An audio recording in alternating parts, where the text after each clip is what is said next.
Welcome dear student, स्वागत आप सभी का बायोलॉजी क्लासेस में। डियर स्टूडेंट, आज हम बात करेंगे पेपर सेकंड के बारे में, जो कि हमारा एनिमल फिजियोलॉजी का है। और इसमें एक इंपॉर्टेंट चैप्टर आता है जिसका नाम है सेल मेम्ब्रेन ट्रांसपोर्ट।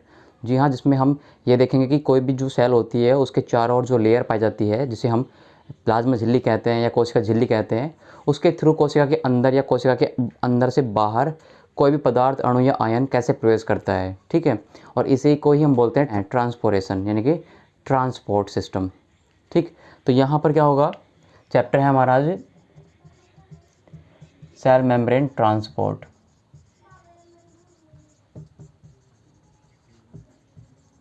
ठीक है, देखिए जो आपकी एग्ज़ाम डेट है उसके अकॉर्डिंग हम यहाँ जो वीडियो है वो बहुत ही सिंपल तरीके से बता रहे हैं आपको। तो यहाँ पे क्या होगा, चैप्टर है सेल मेम्ब्रेन ट्रांसपोर्ट, यानी कि कोशिका झिल्ली में कोशिका कला परिवहन। ठीक है, यानी कि अगर मैं सिंपल भाषा में बात करूँ तो एक सेल होती है, उसके चारों ओर एक लेयर पाई जाती है जिसे हम क्या बोलते हैं, सेल मेम्ब्रेन बोलते हैं। और इस सेल मेम्ब्रेन, ठीक है, इस सेल मेम्ब्रेन के थ्रू कोई भी जो अणु या आयन होते हैं, ठीक है, या तो वो कोशिका से बाहर से या फिर वो कोशिका के अंदर से, अगर सपोज दैट कोई अंदर अणु या आयन पड़े हुए हैं, ठीक है, अगर उनको बाहर निकलना है तो वो अंदर से बाहर आते हैं। ठीक है, तो अणुओं का, आयनों का, ठीक है, बाहर से अंदर की ओर सेल में प्रवेश करना, ठीक है, या फिर सेल से बाहर की ओर निकलना क्या कहलाता है, ट्रांसपोर्ट कहलाता है, यानी कि परिवहन कहलाता है। यदि हमें अपने सामान को एक स्थान से दूसरे स्थान पर ले जाना है तो वो ट्रांसपोर्ट कहलाता है। ठीक है, वैसे ही सेल के अंदर भी सामान जाते हैं जिसमें अणु, मॉलिक्यूल्स, ठीक है, आयन्स, ये सब होते हैं, जिसमें प्रोटीन, कार्बोहाइड्रेट, विटामिन वगैरह के जो मॉलिक्यूल्स होते हैं वो सब इसमें अंदर प्रवेश करते हैं। तो इस प्रकार से अगर हम बोले तो सेल मेम्ब्रेन ट्रांसपोर्ट क्या होता है, कोशिका के अंदर अणु या आयनों का जाना या फिर उनमें से बाहर निकलना क्या कहलाता है, सेल मेम्ब्रेन ट्रांसपोर्ट कहलाता है। अब ये कितने प्रकार का होता है उसको हम यहाँ पे डिस्कस करते हैं। देखिए, सेल मेम्ब्रेन ट्रांसपोर्ट जो है वो दो प्रकार का होता है, या तो पैसिव टाइप का होगा या फिर एक्टिव टाइप का होगा। तो अगर हम बात करें टाइप्स के, इनके टाइप्स, तो दो प्रकार का होगा। पहला पैसिव ट्रांसपोर्ट और दूसरा होता है एक्टिव ट्रांसपोर्ट। ठीक है, इसे बोलते हैं निष्क्रिय अभिगमन और इसे कहते हैं सक्रिय अभिगमन, या इसे परिवहन भी बोलते हैं। ठीक है, अभिगमन को परिवहन के नाम से भी जाना जाता है। तो इसमें सबसे पहले बात करते हैं किसकी, पैसिव टाइप के। फर्स्ट, यदि हम पैसिव टाइप को देखें तो पैसिव टाइप क्या होता है, पैसिव सेल मेम्ब्रेन ट्रांसपोर्ट। देखिए, इस प्रकार के ट्रांसपोर्ट में क्या होता है, इस प्रकार के ट्रांसपोर्ट में जो एक सेल होती है, ठीक है, उस सेल के अंदर मॉलिक्यूल जो होंगे वो बाहरी वातावरण से, यानी कि एक्सटर्नल जो एनवायरनमेंट होता है ना, एक्सटर्नल एनवायरनमेंट किसका, इस एनिमल के सेल के बाहर का, और ये होता है क्या, ये होता है अंदर का, यानी कि इंटरनल एनवायरनमेंट। ठीक है, तो क्या होता है पैसिव टाइप के ट्रांसपोर्ट में, तो इसमें देखो, इसमें छोटे जो मॉलिक्यूल्स होते हैं, ठीक है, छोटे जो अणु होते हैं या फिर आयन्स होते हैं, ठीक है, छोटे आकार के जो अणु या आयन्स होते हैं वो अपनी अधिक सांद्रता के कारण, ठीक है, यदि इनकी सांद्रता बाहर कैसी है, ज़्यादा सांद्रता है, तो वो अधिक सांद्रता के कारण क्या होते हैं, इस झिल्ली में से, ठीक है, इस झिल्ली के द्वारा वो कोशिका के अंदर प्रवेश कर जाते हैं। ठीक है, अब कैसे, अब देखिए, कोशिका के अंदर जो ये आयन्स है, ये अणु है, इनकी मात्रा कम है, सो यहाँ पर इनकी सांद्रता क्या होगी, इनकी सांद्रता यहाँ पे क्या होगी, इंटरनल एनवायरनमेंट में सांद्रता कम होगी, और जबकि तो यहाँ पे क्या होगी, ज़्यादा सांद्रता होगी। ठीक है, यानी कि हाई कंसंट्रेशन,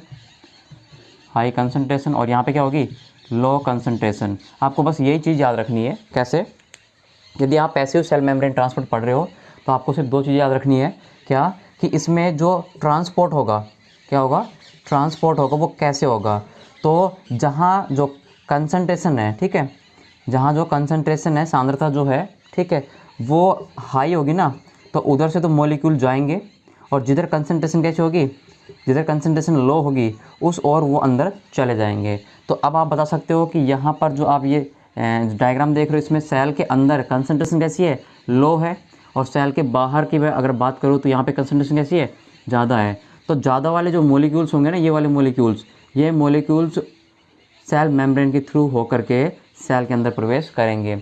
इसी प्रवेश करने को हम ट्रांसपोर्ट कहते हैं। क्या कहते हैं? ट्रांसपोर्ट। अब देखिए इसमें यहाँ पर ट्रांसपोर्ट तो हो गया, सेल मेम्ब्रेन के थ्रू हुआ, लेकिन कैसा हुआ? पैसिव। इसको कैसे समझेंगे? तो यहाँ पर इन अणुओं को अंदर जाने के लिए किसी भी चीज़ की आवश्यकता नहीं पड़ी, यानी कि इनको कोई भी एनर्जी की आवश्यकता नहीं पड़ी। ठीक है, इसलिए ये जो यहाँ पर गमन हो रहा है वो निष्क्रिय टाइप का हो रहा है, यानी कि बिना किसी के अणु बाहर से अंदर की ओर जा रहे हैं, सिर्फ और सिर्फ कंसंट्रेशन की वजह से। तो यहाँ पर क्या हो गया? ये निष्क्रिय टाइप से जाते हैं, तो इसलिए इसको बोलते हैं क्या? Passive cell membrane transport. आपको सिर्फ इतना याद रखना है इसमें। दूसरा, यदि आप दूसरे टाइप देखोगे, ठीक है, इसमें देखिए एक चीज़ क्या है, इसमें किस चीज़ की आवश्यकता नहीं होती है? Not involve. अगर मैं इसमें बात करूँ तो इसमें ऊर्जा की आवश्यकता नहीं होती है, एनर्जी की रिक्वायरमेंट नहीं होती है। ठीक है, एनर्जी की रिक्वायरमेंट नहीं होती है, और एनर्जी जो होती है ना वो हमेशा याद रखना एटीपी के फॉर्म में बनती है, यानी कि एटीपी के रूप में पाई जाती है। ठीक है, तो यहाँ पर एटीपी का उपयोग बिल्कुल भी नहीं होगा। किस केस में? जब यदि ट्रांसपोर्ट कैसा है? पैसिव टाइप का है। दूसरा ट्रांसपोर्ट हम यहाँ पे देखते हैं कौन सा है? एक्टिव टाइप का है। कैसा है? एक्टिव सेल मेम्ब्रेन, ठीक है, ट्रांसपोर्ट।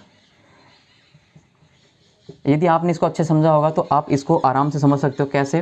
देखिए, ट्रांसपोर्ट तो होगा, परिवहन तो होगा, ठीक है, सेल मेम्ब्रेन के थ्रू होगा, लेकिन कैसा होगा? एक्टिव टाइप का होगा, यानी कि सक्रिय टाइप का होगा। कैसे? यदि मैं यहाँ पर एक डायग्राम बनाऊँ इसी के अकॉर्डिंग, ये वाला डायग्राम, ठीक है, ये एक सेल है, ठीक है, इस सेल के अंदर अगर मैं यहाँ पर मॉलिक्यूल्स जो है, ठीक है, यहाँ पर जो मॉलिक्यूल्स हैं उनकी संख्या या फिर उनकी सांद्रता जो है वो अधिक कर देता हूँ, ठीक है, और अधिक करने के बाद में इसका जो यहाँ का बाहर का एनवायरनमेंट है, देखिए ऊपर और इधर, ठीक है, ये सारा कैसा है? एनवायरनमेंट कैसा है? एक्सटर्नल एनवायरनमेंट है। इस लाइन के अंदर जो एनवायरनमेंट रहेगा ना वो बॉडी का एनवायरनमेंट रहेगा। तो मैं इस साइड, इस साइड, इस साइड या फिर इस साइड, किसी भी साइड इसके आउटर साइड को दिखा सकता हूँ। तो यहाँ पर मैं ये जो मॉलिक्यूल्स हैं, ठीक है, देखिए दो प्रकार के मॉलिक्यूल्स मैं यहाँ पे शो कर रहा हूँ, ठीक है, जिसमें आपको पता चल जाएगा कि किस मॉलिक्यूल्स की जो सांद्रता है वो ज़्यादा होगी। देखिए इसमें जो रेड टाइप का आपको दिख रहा है वो रेड टाइप के कितने हैं? 4 हैं इसमें, ठीक है, और मैं अगर ब्लैक की बात करूँ 2, 2, 4, 2, 6, 2, 4, 10, 10, तो ब्लैक जो है वो कितने हैं? 10 हैं। तो ये तो हो गए किसमें? ये तो हो गए सेल के अंदर वाले इंटरनल में, ठीक है, किस में हो गए? सेल के इंटरनल एनवायरनमेंट में हो गए, ठीक है। और यदि मैं बाहर की बात करूँ तो क्या होगा? बाहर 1, 2, 3 या फिर 4, ठीक है, 4 क्या हो गए? 4 तो हो गए यहाँ पर ब्लैक वाले, जबकि जो रेड कलर के हैं वो उनको मैं यहाँ पर 4 ही शो करा देता हूँ, ठीक है। कितने शो? यहाँ पे 5 करा देता हूँ सपोज दैट, ठीक है, तो आपको इजीली समझ में आ जाएगा कैसे। तो अब देखिए यहाँ पर रेड वाले कितने हो गए हैं? 5 हो गए हैं, ठीक है। तो अब इसमें ट्रांसपोर्ट कैसे होगा वो देखिए। तो ये बताओ इसमें जो अणु या आयन्स हैं ब्लैक वाले जो हैं उनकी सांद्रता कितनी है? ठीक है, यहाँ पर इनकी सांद्रता जो है, सांद्रता कैसी है? अंदर की तुलना में कम है, ठीक, जबकि अंदर क्या है? अंदर ब्लैक वाले क्या है? ज़्यादा है। उसी प्रकार से अगर मैं रेड की बात करूँ तो रेड की सांद्रता क्या है? अंदर कम है और बाहर कैसे है कि ज़्यादा है। तो यहाँ पर गौर करने वाली बात ये है कि यदि आप यदि आप एक्टिव सेल मेम्ब्रेन ट्रांसपोर्ट पढ़ रहे हो, ठीक है, एक्टिव टाइप का, तो उसमें क्या होता है? उसमें होता है जैसे आपने इसमें पढ़ा था ना, कंसंट्रेशन हाई से लो की ओर जाता है, जस्ट इसका उल्टा हो जाएगा। कैसे? यहाँ पर जो कंसंट्रेशन हाई है ना उस ओर तो क्या होगा? उस ओर ही अणु आएंगे, और आएंगे उसमें अणु, ठीक है, और कहाँ से आएंगे? लो कंसंट्रेशन की ओर से आएंगे। जैसे आप इसको ऐसे समझ सकते हो, जिस प्रकार से एक चढ़ाई में किसी बाइक को या फिर कार को हमें चलाना होता है, चढ़ाना होता है, तो उसके लिए हमें गाड़ी को पीछे से पुश करना होता है, धक्का लगाना होता है। जो हमें यहाँ पर धक्का लगाया गया है हमारे द्वारा, तो वो धक्का हमारी एनर्जी होती है। तो जैसे आपने उस गाड़ी को पुश किया है, एनर्जी दी है, उसी प्रकार से आपको लो कंसंट्रेशन से अणुओं को हाई कंसंट्रेशन की ओर ही लेके जाना होगा। तो उसके लिए आपको एनर्जी की आवश्यकता पड़ेगी।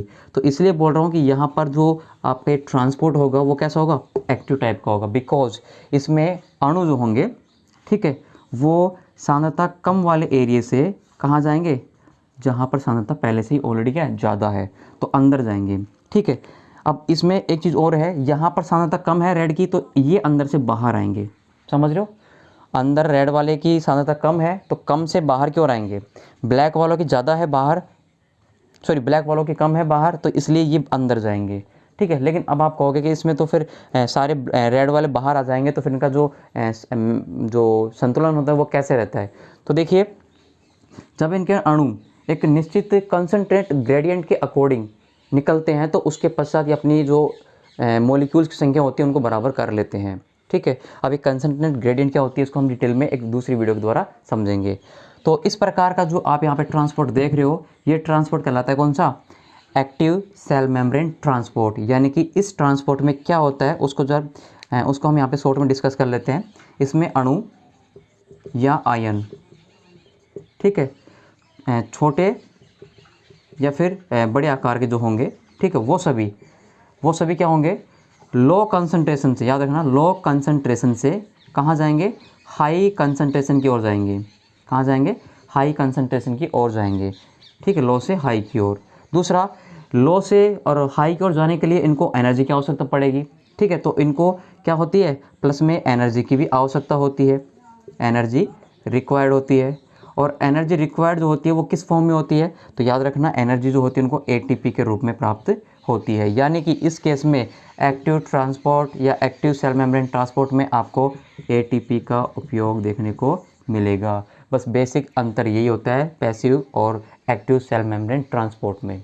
ठीक है, अब ये कैसे गमन कर रहे हैं, कैसे नहीं कर रहे हैं, इसके लिए आपको ये प्लाज्मा जो झिल्ली है या फिर सेल मेम्ब्रेन है, इसकी स्ट्रक्चर के बारे में ज्ञान होना जरूरी है। बिकॉज आपको पता होगा जो सेल मेम्ब्रेन होती है वो सेलेक्टिवली परमेबल होती है, यानी कि चयनात्मक झिल्ली होती है। ये अणुओं का चयन करके ही अंदर लेती है उसको, और उन्हीं अणुओं का चयन करती है जिनको बाहर जाना होता है। इसलिए इसको बोलते हैं क्या? Selective permeable membrane. या फिर आप बोल सकते हो अर्ध चयनात्मक झिल्ली। कुछ को सेलेक्ट किया, कुछ को सेलेक्ट नहीं किया। तो अगर आप इसकी स्ट्रक्चर देखोगे तो ये एक लाइन नहीं होती है, बल्कि इसके बीच बीच में क्या होते हैं? पोर्स होते हैं, यानी कि छिद्र होते हैं।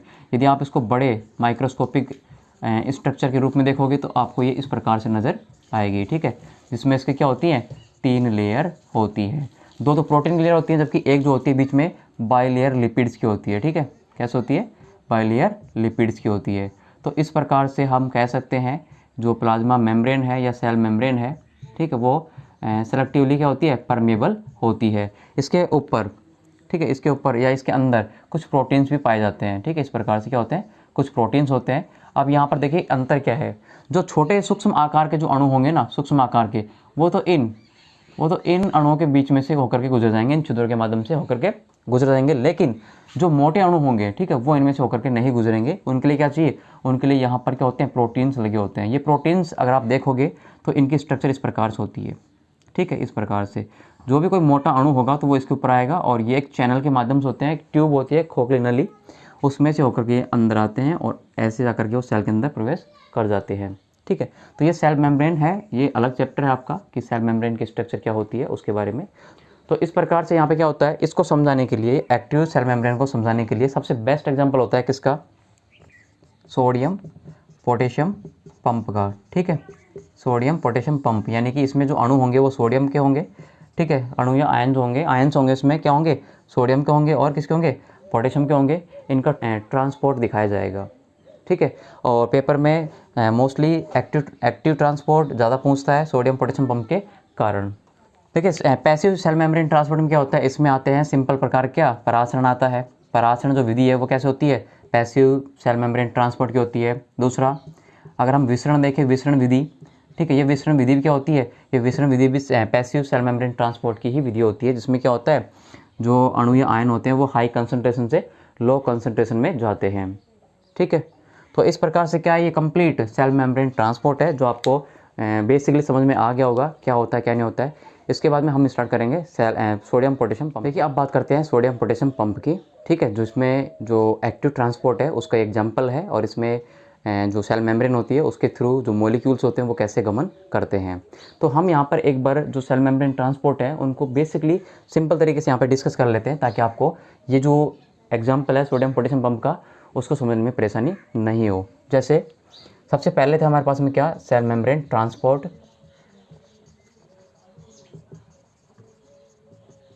ठीक है, 2 प्रकार का था ये। नंबर 1 पैसिव और नंबर 2 एक्टिव टाइप का। ठीक है, आपका जो एग्जाम्पल अभी जो आप पढ़ने जा रहे हो सोडियम पोटेशियम पंप, वो एक्टिव टाइप का है। कैसा है? एक्टिव टाइप का सोडियम पोटेशियम पंप। ठीक है, ये एग्जाम्पल किसका है? ये एक्टिव टाइप का है। अब देखिए पैसिव क्या होता है? पैसिव में आप कह सकते हो छोटे अणु होंगे, कैसे अणु होंगे, छोटे अणु होंगे। और ये कहाँ से, हाई कंसंट्रेशन से कहाँ जाएंगे, लो कंसंट्रेशन की ओर जाएंगे, यानी कि उच्च सांद्रता से निम्न सांद्रता की ओर गति करेंगे बिना किसी एनर्जी के। तो यहाँ पर बोल सकते हो आप, इसमें एटीपी की आवश्यकता नहीं होती है, ठीक है, एटीपी की रिक्वायरमेंट नहीं होती है, इसलिए इसका नाम क्या है, पैसिव टाइप का है। क्या है, पैसिव टाइप का है। दूसरा एक्टिव टाइप के ट्रांसपोर्ट में क्या होता है, इसमें बड़े अणु होते हैं, बड़े अणु या आयन, ठीक है, कुछ भी बोल दो आप। और ये जो आयन होते हैं ना, वो लो कंसंट्रेशन से जाते हैं हाई कंसंट्रेशन की ओर, यानी कि पहले से कम है और ये कम से ही क्या अधिक की ओर जा रहे हैं, मतलब उल्टा हो रहा है इसमें सिस्टम। तो उल्टे में क्या होगा, उल्टे में एनर्जी की क्या होगी, आवश्यकता पड़ेगी, ठीक है। तो ये है बेसिक, इसका जो डायग्राम है हमने अभी समझा दिया है, ठीक है। अब देखिए, अब हम ये जो ये जो बड़े अणु हैं या आयन्स हैं, इनको हम एक एग्जाम्पल के थ्रू समझेंगे, जिसका नाम क्या है, सोडियम पोटेशियम पंप है, ठीक है। अगर मैं इसके एग्जाम्पल की बात करूँ पैसिव टाइप के, तो इसमें आते हैं दो प्रकार के एग्जाम्पल्स, एक तो होता है प्रासरण, ठीक है, और एक आता है क्या, विसरण विधि। जो आप प्रासरण और विसरण पढ़ते हो ना, वो आपके क्या है, हाई कंसंट्रेशन से लो कंसंट्रेशन की ओर होने वाला क्या है, परिवहन है। कैसा है, हाई कंसंट्रेशन से लो कंसंट्रेशन की ओर होने वाला परिवहन है। लेकिन यहाँ पर सोडियम पोटेशियम पंप में ये उल्टा होता है, ये लो कंसंट्रेशन से हाई कंसंट्रेशन की ओर होता है। देखिए, अब हम यहाँ पे बात करते हैं इसके मैकेनिज्म की, यानी कि सोडियम पोटेशियम पंप की क्रियाविधि जो होगी उसके बारे में। क्रियाविधि, ठीक है, ये कैसे काम करता है सोडियम पोटेशियम पंप। तो देखिए, सबसे पहले क्या होता है कि जो सोडियम पोटेशियम पंप में सोडियम आयन और पोटेशियम आयन जो होते हैं उनका परिवहन होगा। देखिए कैसे, यहाँ पर सोडियम के आयन्स हैं इधर इस साइड में, ठीक है, यहाँ पर जो सोडियम के आयन है वो ज़्यादा होंगे, ठीक है, यानी कि इनको आप सोडियम मान सकते हो। इस प्रकार से मैं यहाँ पे इनको सिंबल दे रहा हूँ, इनके अंदर क्या है, सोडियम है, ठीक है, रेड वाले क्या है, सोडियम है। और यहाँ पर जो ब्लैक होंगे, ठीक है, जो यहाँ पर ब्लैक होंगे वो कैसे होंगे, इनके बीच में भी हो सकते हैं, कहीं पे भी हो सकते हैं, ठीक है। तो ये जो ब्लैक है यहाँ पर, वो ब्लैक वाले कितने होंगे, मैं कहाँ होंगे, ठीक है, उसके बाहर की साइड में होंगे। तो ब्लैक जो है ये किसके हैं, पोटेशियम आयन के हैं। तो देखिए इसमें यहाँ पे ट्रांसपोर्ट कैसे होगा।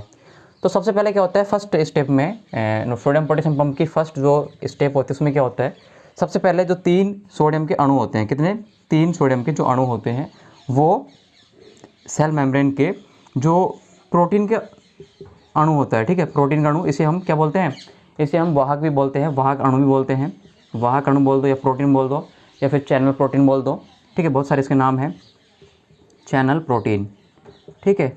और ये चैनल प्रोटीन किस काम आते हैं, ये चैनल प्रोटीन ही होते हैं जो बड़े आयनों को एक सेल मेम्ब्रेन से सेल के अंदर या बाहर लेकर के जाते हैं, ठीक है। तो यहाँ पर जो सोडियम के अणु हैं वो क्या करते हैं, फर्स्ट स्टेप में 3 सोडियम के अणु जो होते हैं वो कैरियर प्रोटीन से जाकर के जुड़ जाते हैं, ठीक है, कितने से, कैरियर प्रोटीन जाकर के जुड़ जाते हैं। इसके लिए इस स्टेप में क्या होती है, एटीपी की आवश्यकता होती है। किसकी आवश्यकता होती है, एटीपी की आवश्यकता होती है। और ये एटीपी जो होती है वो जल अपघटनी एंजाइम एटीपेज एंजाइम से टूटती है।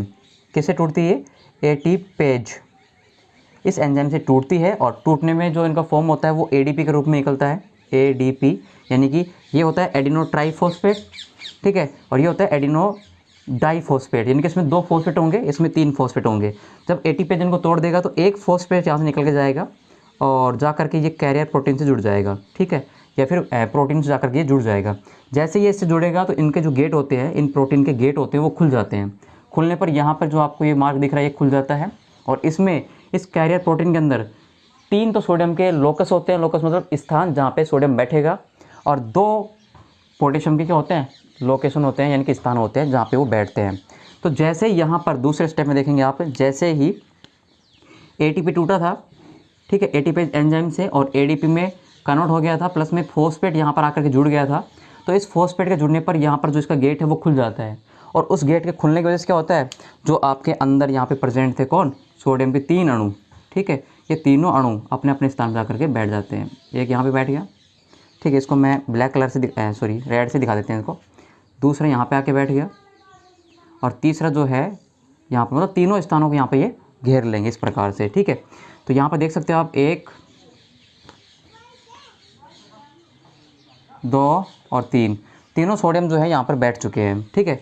अब क्या होगा, जैसे ये इनके ऊपर बैठते हैं तो अब इनमें क्या होता है, दूसरे स्टेप में जो यहाँ पर प्रोटीन, ये जो प्रोटीन है, ठीक है, ये जो वाहक है, इस वाहक में क्या होता है, संरूपीय कन्फर्मेशन चेंजेस होता है, संरूपीय परिवर्तन होता है, ठीक है, संरूपीय परिवर्तन यानी कि कन्फर्मेशन चेंजेज, यानी कि ये जो क्लॉकवाइज होता है ना, क्लॉकवाइज जैसे घड़ी की सुई घूमती है इस प्रकार से, ऐसे ये पूरा गेट जो होता है वो घूमता है अंदर ही अंदर। ठीक है, घूमेगा तो आपको पता होना चाहिए कि एक बार इसका मुंह इधर है, नीचे साइड में है, तो एक बार इस साइड में होगा, एक बार इस साइड में होगा और एक बार इस साइड में होगा। जब इसका मुंह ऊपर की साइड में यानी कि सेल के आउटर साइड में हो जाएगा, सेल के जो एनवायरनमेंट है उससे बाहर चला जाएगा ऊपर की साइड में, यानी कि ये पोजीशन बिल्कुल अपोजिट हो जाएगी, तो इसके जो अणु है, ठीक है, वो खुल जाएंगे और इनके जो सोडियम पोटेशियम जो आयन होंगे या फिर सोडियम जो जुड़े हैं वो बाहर निकल जाएंगे इसमें। ठीक है, उसको अगर हम दिखाएं यहाँ पर तो नेक्स्ट स्टेप में समझा सकते हैं इसको, केवल इसी डायग्राम को दिखा करके, या आप कॉमन लगा सकते हो कैसे, इस प्रकार से। जब इसमें कॉन्फर्मेशन चेंजेस होगा 1 2 3 और ये आपका क्या रहेगा, इस प्रकार से हो जाएगा। ठीक है, ऐसे ये रहेगा, नीचे से क्लोज हो जाएगा 1 और ये 2 और ये कंप्लीट इससे। तो यहाँ पर एक लोकेशन, यहाँ पर एक लोकेशन। अब देखिए जुड़े यहाँ थे, जब ये घूमेगा पूरा तो इस साइड में 3 हो जाएंगे, किस साइड में, इस साइड में 3 हो जाएंगे, यानी कि आपके जो सोडियम है वो इस साइड में 3 होंगे, यानी कि इधर आपका लोकेशन जो होगा सोडियम का 3 होगा। ठीक है, इस प्रकार से यहाँ पर तीनों पे क्या बैठे हुए थे, तीनों पे सोडियम बैठे हुए थे। इधर कितने हो जाएंगे, 2 हो जाएंगे, इधर कितने हो जाएंगे, 2 हो जाएंगे। अब ये किसके लिए है, तो ये लोकस है सोडियम के लिए, नहीं सॉरी पोटेशियम के लिए है, और ये जो आप लोकेशन देख रहे हो किसके लिए है, ये लोकेशन है सोडियम के लिए। जैसे इसमें रूपांतरण होगा तो इसके जो सोडियम होंगे वो बाहर निकलेंगे। ठीक है, देख रहे हो ये बाहर जा रहे हैं, पहले इसका मुँह नीचे था, नीचे सब क्या हो गया, क्लोज हो गया है। तो जैसे बाहर जाएंगे तो यहाँ पर ऑलरेडी कंसंट्रेशन जो थी कैसी थी, हाई थी, तो यहाँ पर और कंसंट्रेशन हो जाएगी किसकी, सोडियम के अणुओं की।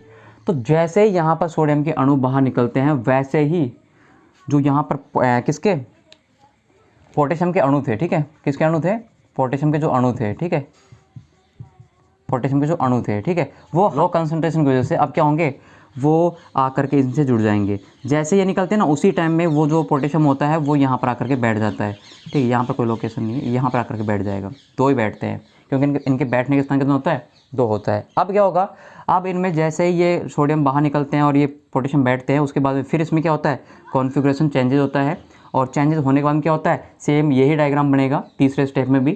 ठीक है, अब इसमें क्या हो जाएगा, बस थोड़ा सा फर्क हो जाएगा। यहाँ पर आप जो ये सोडियम के जो अणु देख रहे हो ये आपने जोड़े थे उस स्टेप में, लेकिन यहाँ पर अब उल्टा हो रहा है, यानी कि आ रहे हैं ऊपर से। तो याद रखना ये वाला पूरा जो एरिया है वो खाली कर देंगे अपन, क्योंकि हमने सोडियम को छोड़ दिया है ऊपर की साइड में। ठीक है, और ऊपर से बैठ के कौन आ रहा है, ऊपर से बैठ के आने वाले कौन है, इस साइड में कौन बैठ के आएगा भाई, इस साइड में बैठ के आएगा जो ये वाले हैं सोडियम, ये बैठ के आएंगे। ठीक है, तो जैसे ये बैठ के आएंगे, जैसे ये नीचे आएंगे, ठीक है, तो याद रखना यहाँ पर एक चेंजेस होता है क्या, कि जैसे ही पोटेशियम यहाँ से आएगा निकल करके, तो पोटेशियम अपने साथ में एक फॉस्फेट को जोड़ के लेके आएगा, यानी कि जो यहाँ पे बैठा था ना ये द्वारपाल, ये वाला P फॉस्फेट, ये इसके साथ जुड़ेगा, और जैसे ही पोटेशियम नीचे आएगा, इसमें अंदर की साइड आएगा, ठीक है, वैसे ही ये पोटेशियम फॉस्फेट जो है वो यहाँ पर पड़े हुए ADP के साथ में जुड़ जाएगा। और जुड़ने पर क्या होगा, देखिए जुड़ने पर ये जो ADP है और P है दोनों मिल जाएंगे और किसका निर्माण कर लेंगे, वापस से ATP का निर्माण कर लेंगे। यानी कि आप कह सकते हो कि 3 सोडियम के अणु जब बाहर जाते हैं तो यहाँ पर ATP खर्च होती है, जबकि जब 2 पोटेशियम के अणु आते हैं तो वापस से एक ATP का निर्माण हो जाता है। तो यहाँ पर ADP का क्या उपयोग हुआ, तो यहाँ पर ADP का उपयोग हुआ कि ये जो ट्रांसपोर्ट सिस्टम है, यानी कि ATP ADP जो चक्कर होता है उसमें ये पड़े रहते हैं। जब इनको फॉस्फेट मिलता है तो ये ADP प्लस में फॉस्फेट मिलकर के ATP बना लेते हैं। जब सोडियम को बाहर भेजना होता है तो ये ATP टूट जाती है एंजाइम एटीपेज एंजाइम के द्वारा। ठीक है, ये क्या है, ये एक जल अपघटनी एंजाइम है, जल अपघटनी एंजाइम है। ठीक है, इस प्रकार से। तो अब बताइए, एक बार जब सोडियम पोटेशियम की क्रिया होती है तो उसमें अणुओं का आदान प्रदान कितने मात्रा में होता है। तो इसका हम सारांश निकालते हैं क्या, कि जब एक बार सोडियम पोटेशियम पंप होता है तो उसमें 3 तो सोडियम के अणु लो कंसंट्रेशन से हाई कंसंट्रेशन की ओर जाते हैं। ठीक, इसमें क्या होता है, इसमें ATP टूटती है, ATP क्या होता है, ब्रेक डाउन होता है। और नेक्स्ट दूसरा, इसी के साथ में ये तो एक हो गया। दूसरा, जब ये चले जाएंगे उसके बाद में 2 पोटेशियम के क्या होंगे, अणु आएंगे। ये भी कहाँ से आएंगे, लो कंसंट्रेशन से आएंगे, खुद के लो कंसंट्रेशन से। ठीक है, खुद की लो कंसंट्रेशन से कहाँ, खुद की हाई कंसंट्रेशन की ओर आएंगे। लेकिन ये एडीपी में, किसमें, एडीपी में फॉस्फेट को जोड़ेंगे और किसका निर्माण करेंगे, एटीपी का निर्माण कर देंगे। तो अब देखो एक बार के सोडियम पोटेशियम पंप में ऊर्जा की आवश्यकता पड़ती है या नहीं, इसीलिए तो इसको बोला जाता है क्या, एक्टिव ट्रांसपोर्ट। क्या बोला जाता है इसको, एक्टिव ट्रांसपोर्ट। अब देखिए इस चैनल के घूमने का जो सिस्टम होता है ना, वो एक थ्योरी के माध्यम से होता है जिसे हम बोलते हैं रिवॉल्विंग थ्योरी। क्या बोलते हैं इसको, रिवॉल्विंग थ्योरी। यानी कि जो आप मेले में या फिर बड़े बड़े जगहों पर जो गेट देखते हो, राउंड वाले गेट, ठीक है, इस प्रकार की जो गेट देखते हो आप इस प्रकार से, ठीक है, जो घूमने वाले गेट होते हैं, जिसमें अगर आप यहाँ बैठते हो तो इधर से कोई दूसरा व्यक्ति होगा ना, वो उधर से आ सकता है, वो बाहर चला जाएगा और ये जो होगा वो अंदर की ओर आ जाएगा। जो ऐसा गेट होता है ना, जैसे ये गेट घूमता है वैसे ही इसके अंदर ये जो एटीपेज या फिर बोल सकते हो आप क्या, प्रोटीन वाहक होते हैं ना, ये घूमते हैं और सोडियम को और पोटेशियम को अंदर और बाहर लेकर के जाते हैं। तो सबसे बेस्ट यही था इसमें क्या, सोडियम पोटेशियम के पंप का एग्जाम्पल किसमें, एक्टिव ट्रांसपोर्ट में। बाकी पैसिव ट्रांसपोर्ट सिंपल है, जो आपको नोट से समझ में आ जाएगा। देखिए इस वीडियो को हम दोबारा से, जब हमारा नया सेशन चल रहा है अभी, ठीक है, उसमें जब हम सेल मेम्ब्रेन चैप्टर को डिस्कस करेंगे तब हम इसको बिल्कुल जीरो से पढ़ाएंगे। सेल मेम्ब्रेन क्या होती है, उसके कितने कंपोनेंट होते हैं, ठीक है, देन उसके बाद में इनके अंदर जो ट्रांसपोर्ट की क्रिया होती है वो किस प्रकार से होती है, ओस्मोसिस क्या होता है, डिफ्यूजन क्या होता है, ठीक है, और फैसिलिटेड डिफ्यूजन क्या होता है। तो जितने भी यहाँ पे टर्म्स सबको यहाँ पर हम डिटेल से समझाएंगे।